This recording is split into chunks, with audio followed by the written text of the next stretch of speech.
Parmi les questions que vous me posez le plus en consultation, il y a « Pourquoi est-ce que j'attire les pervers narcissiques ?» ou bien « Comment puis-je travailler sur moi pour ne plus attirer les pervers narcissiques ou les personnes toxiques dans ma vie ?» Voici les réponses.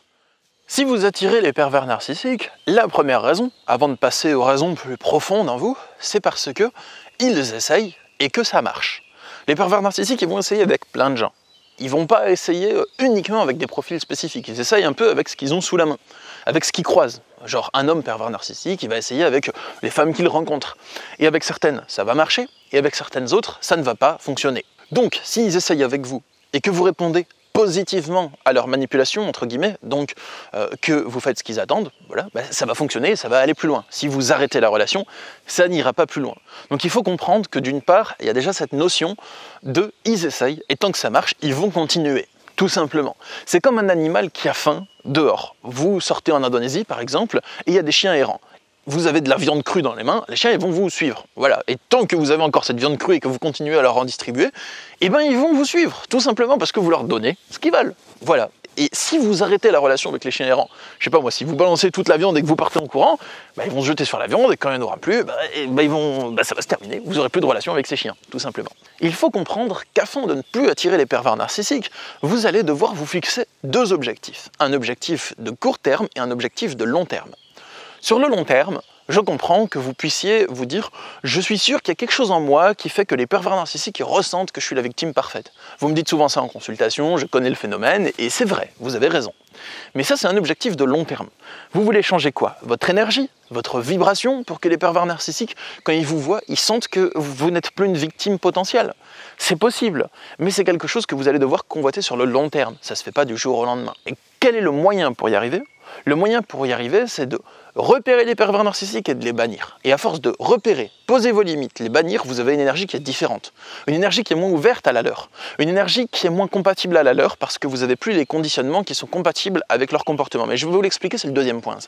Mais si vous souhaitez changer votre énergie de manière profonde afin qu'ils remarquent que vous n'êtes plus une victime potentielle, alors il va falloir vous entraîner à les repérer, poser des limites, les bannir. Et c'est en faisant ces trois choses-là que votre énergie va être plus affirmée, va être plus forte, va être plus ferme, et qu'ils vont le ressentir. Mais ça sera la conséquence sur le long terme. Entraînez-vous à faire ces trois choses. Repérer, poser limites, bannir. Maintenant qu'on a posé ce cadre, on va passer aux raisons plus profondes, celles pour lesquelles vous êtes peut-être là.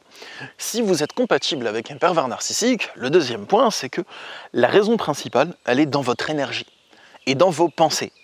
C'est que vous avez des conditionnements, c'est-à-dire des pensées réflexes, des comportements réflexes, des émotions réflexes, qui sont conditionnés par votre passé. C'est votre passé qui vous a éduqué, qui a éduqué votre organisme à fonctionner ainsi.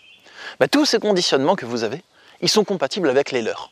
C'est-à-dire que le pervers narcissique, c'est quelqu'un qui va avoir un comportement qui est contrôlant. Il veut vous inhiber. Il veut inhiber vos besoins, il veut inhiber vos tendances à l'épanouissement, vos tendances à la liberté, pour petit à petit faire de vous sa chose et faire de vous quelqu'un qui ne vit qu'à travers lui et qui est une extension de ses désirs. C'est malheureux. Moi j'en parle, j'ai l'air détaché quand j'en parle parce que j'en parle tous les jours, c'est un sujet que je découvre pas et j'en parle en consultation, enfin je connais le sujet, voilà, c'est quelque chose qui est de l'ordre quotidien pour moi. Mais c'est pas pour autant que je trouve que c'est pas super malsain, parce que c'est super malsain quoi. Et désolé si vous voyez plein de moustiques passer devant la caméra, des petits trucs qui passent devant, la forêt elle est infestée de moustiques. Il y en a énormément, il y en a des nuages qui volent carrément, des hordes de moustiques sanguinaires. Mais comme j'ai trouvé un répulsif très efficace, et les moustiques ils me tournent autour, des fois même ils se posent sur moi mais ils me piquent pas, et je suis tranquille grâce à ça. La marque que je prends c'est Insect Écran. D'ailleurs, si Insect Écran, vous voulez sponsoriser mes vidéos, vous gênez pas, parce que là, je fais votre pub gratuitement, c'est pas sponsorisé. C'est juste pour aider les gens, parce que je sais qu'on approche de la saison chaude, là. Insect Écran et la protection antitropicale, franchement, les moustiques, ils piquent jamais avec ça. Merci de ne pas avoir sponsorisé cette vidéo.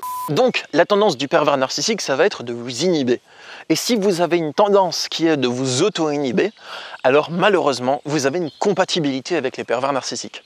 Et je vais vous donner des exemples de conditionnements que vous pouvez avoir qui sont compatibles avec les leurs de manière très concrète. Mais vous n'êtes pas obligé de prendre des notes parce que dans la description de cette vidéo, vous trouverez un lien pour télécharger en PDF la liste de tous les conditionnements que j'ai cités dans cette vidéo et des raisons pour lesquelles vous attirez les pervers narcissiques. Comme ça, vous allez avoir une liste de points clés sur lesquels vous pouvez travailler sur vous et des explications qui vont vous servir de pense-bête où vous pouvez réviser si vous en avez envie. Vous pouvez télécharger le PDF en cliquant dans le lien qui est sous la vidéo. Je vous rappellerai à la fin aussi, donc voilà, vous n'êtes pas obligé d'interrompre. Sur ce, on y va. Par exemple, le premier conditionnement, c'est si vous croyez que vous êtes responsable de la frustration des pervers narcissiques et que vous êtes une mauvaise personne si vous refusez de faire les choses mauvaises pour vous qu'ils attendent de vous. Si vous avez ce sentiment, habituellement, alors vous êtes un aimant un pervers narcissique. Voilà. Si à chaque fois que le pervers narcissique attend des trucs de vous, vous avez l'impression que c'est méchant si vous le faites pas ou que vous le décevez, donc que vous êtes coupable et que ça fait de vous quelqu'un de mauvais, si vous avez ça qui est ancré en vous, bien sûr que vous attirerez des relations toxiques. Vous attirerez peut-être aussi des gentilles personnes, hein. Bien, c'est possible, hein, bien entendu. Vous n'allez pas attirer que des méchants. Il y a peut-être des gentils qui aimeront bien qui vous êtes, votre personnalité, et qui ne penseront pas à exploiter cette faille chez vous. C'est tout à fait de l'ordre du possible. Mais vous serez quand même une cible privilégiée pour les manipulateurs. Si vous avez une tendance à vous soumettre à l'autorité, donc quelqu'un qui vous parle de manière autoritaire, si ça vous calme, et que directement vous allez vous soumettre à lui, vous êtes un aimant et pervers narcissique. Et je parle pas de au lit, hein. Je parle pas de quand, dans un rapport sexuel ou dans un rapport de séduction, l'autre fait preuve d'autorité et que c'est quelque chose qui va vous stimuler, hein. Voilà. Non, je parle dans la vie de tous les jours, dans le couple, dans vos interactions, que vraiment quelqu'un vous parle avec autorité et fermeté et que vous allez directement vous soumettre à lui. Si vous avez la croyance que si je me comporte de la bonne manière, alors l'autre sera gentil avec moi. Mais qu'est-ce que j'ai fait pour qu'il me traite ainsi? Si c'est des phrases que vous pensez souvent, alors vous êtes compatible, parce que vous croyez qu'il faut vous comporter d'une manière spécifique pour avoir droit à être traité de manière décente et gentille. Alors que normalement, la vision saine des choses, ce serait de vous dire, quelle que soit la manière dont je me comporte, je ne tolère pas qu'on me traite mal. Et je vous rappelle, les amis, que toutes ces manières de penser qui ne sont pas bonnes pour vous, ainsi que l'antidote, donc le schéma de pensée 5 que vous pouvez mettre en place à la place de celui-ci, il y a la liste dans la description. Donc vous pouvez vous entraîner dessus. C'est aussi si vous essayez de faire comprendre les choses à quelqu'un qui n'essaye pas de les comprendre. Si c'est dans votre habitude de vous dire comment je peux lui faire comprendre ça, alors qu'il n'écoute pas et qu'il n'est pas désireux de comprendre, ça aussi c'est un comportement chez vous qui est compatible avec les comportements des manipulateurs. Aussi, si vous avez la croyance spirituelle que vous devez progresser dans ce parcours de relation, du style « oui, mais si on m'a envoyé quelqu'un comme ça sur ma route, c'est pas pour rien, c'est pour que je progresse dans cette relation, parce que j'ai des choses à comprendre. » Oui, mais les amis, et si les choses que vous avez à comprendre, c'est juste que ces personnes sont malsaines et de vous affranchir de leur domination va les bloquer. Ça aussi, ça peut être une alternative. Et avant de passer aux solutions, le dernier schéma que je souhaitais mettre en lumière, c'est la croyance que vous avez le choix entre obéir à l'autre ou bien subir sa punition. Donc en gros, il va vous dire quelque chose qu'il aimerait que vous fassiez et vous vous dites soit je le fais, soit je vais subir son silence punitif, sa mauvaise humeur. Alors qu'en général, il y a toujours une troisième solution. C'est pas obéir ou subir. Pour moi, c'est obéir, subir ou bannir. Bah oui, attendez, quelqu'un qui veut que je fasse des trucs qui sont pas bons pour moi et qui me punit quand je les fais pas, je vais m'extraire de sa punition et le laisser punir tout seul dans son coin. Donc, maintenant, les conseils des solutions. Alors, déjà, c'est important de savoir identifier chaque conditionnement et trouver le bon remède. Ainsi, vous vous en libérerez petit à petit. Il faut identifier en vous quels sont les schémas de pensée que vous avez. Parmi ceux que j'ai cités, et d'autres, c'était pas exhaustif, j'ai pas tout cité. Et ensuite, il faut trouver le bon remède. Donc, comment mettre votre esprit en place pour penser d'une manière saine. Donc, à titre d'exemple, si vous vous dites « l'autre me demande beaucoup de choses et je ne les fais jamais, donc ça fait de moi une mauvaise personne, et il insiste et il me punit, donc c'est vraiment que je suis une mauvaise personne », il faut mettre l'esprit sur un autre schéma de pensée et le répéter pour que ça devienne une habitude. Donc premièrement, il faut vous apercevoir que vous avez ce schéma de pensée et vous entraîner à l'apercevoir le plus souvent possible lorsqu'il frappe. Ensuite, il va falloir rediriger votre esprit sur le schéma de pensée sain, sur l'antidote. L'antidote, dans le cas que j'ai cité, ça peut être « l'autre me demande de faire des choses qui ne sont pas bonnes pour moi. Et quand je lui explique que c'est pas bon pour moi, au lieu de chercher à comprendre pourquoi je ne le fais pas et de chercher à me comprendre, eh bien non, tout ce qu'il va faire, c'est penser à lui et me mettre la pression pour me forcer à le faire. Donc ça fait de l'autre une personne toxique. Donc ce n'est pas moi la mauvaise personne dans la situation, donc je m'affranchis de la culpabilité. Vous voyez ? Vous allez rediriger vos pensées le plus souvent possible pour que ce nouveau schéma de pensée sain devienne une habitude et remplace votre habitude, votre conditionnement toxique. Ça demande une observation de soi. Il va falloir vous observer et être attentif à ce qui se passe à l'intérieur de vous. Bien sûr, vous n'allez peut-être pas vous observer en permanence. Bon, moi, je suis en permanence en train de m'observer, j'ai développé cette capacité. Donc ça veut dire que de mon lever à mon coucher, il y a une sorte d'auto-observation de moi. Mais j'effectue pas des efforts pour ça. C'est une conscience permanente de moi-même. Mais je suis pas en train d'effectuer des efforts pour m'observer ou de forcer ma pensée à s'arrêter pour m'observer, non. C'est une habitude que j'ai développée. C'est une nouvelle compétence, une nouvelle manière d'être que j'ai depuis, je sais pas moi, depuis 2016, un truc comme ça. Bon, ça nécessite que de temps en temps dans votre journée, vous preniez du temps pour être attentif à ce qui s'est passé dans vos pensées jusque-là, à ce que vous avez ressenti, vécu, éprouvé. Et ensuite, vous pouvez faire des actions, poser vos limites aux autres. Quand vous êtes avec quelqu'un qui a un comportement toxique en début de relation, vous pouvez poser des limites à cette personne. Lui dire, bah ça va pas. Est-ce que tu es d'accord pour arrêter?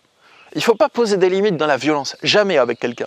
Et je vais vous expliquer pourquoi vous devez, j'avais pas prévu de le faire dans cette vidéo, mais on y va, pourquoi vous ne devez jamais poser des limites par la force à quelqu'un.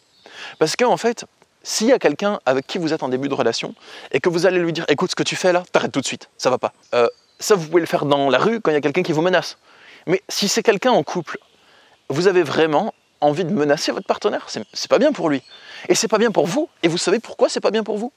Même pas parce que vous éprouvez de la colère, c'est même pas pour ça, ça va plus loin. Parce que si vous devez poser des limites par la force, et que c'est uniquement par la force que l'autre les respecte, ça veut dire qu'il ne vous respecte pas, ça veut juste dire que c'est quelqu'un qui est en permanence dans des rapports de force. Pour moi, la bonne manière de faire, c'est de mettre l'autre à l'épreuve en lui posant des limites douces, en lui expliquant de manière très saine, en disant bah, « quand tu fais ça, moi je ressens ça, ça me fait souffrir de telle manière. Es-tu d'accord pour arrêter ?» Et vous voyez s'il est d'accord pour arrêter. Vous pouvez faire un rappel, parce que l'autre n'est pas parfait et que des fois ça prend un peu de temps de faire un changement et c'est normal. Et vous voyez si l'autre a de la volonté, si vous ressentez de la volonté chez lui de changer, et si vous sentez qu'il s'implique, ne serait-ce qu'il essaye de s'impliquer. Et avec des limites de cette manière, vous pouvez voir si l'autre est sain ou si l'autre n'est pas sain. Si l'autre vous respecte ou si l'autre ne vous respecte pas. Et vous pouvez voir si votre relation de couple va être saine ou si elle ne va pas l'être. Bon les amis, en guise de conclusion de cette vidéo, si vous souhaitez avoir mon accompagnement individuel pour identifier si votre relation est toxique ou pas, ou pour savoir comment poser des limites, pour voir ce que vous pouvez changer dedans ou non, ou pour vous en sortir, pour vous reconstruire, ou même pour avancer dans le travail sur vous, dans la reconnexion à votre soi authentique, il y a le lien de mes consultations dans la description. Mais un autre lien qu'il y a dans la description, c'est le lien du tableau PDF avec tous les schémas de pensée que j'ai cités dans cette vidéo. Et pour chaque schéma de pensée que j'ai cité, j'ai marqué l'antidote. Donc l'état d'esprit sain sur lequel vous pouvez calquer votre esprit. Et vous pouvez vous entraîner là-dessus. Il y a le lien pour le télécharger gratuitement dans la description. Je vous dis rendez-vous dans quelques jours pour une prochaine vidéo sur ma chaîne YouTube. J'ai été content de faire cette vidéo avec vous. Au revoir les amis.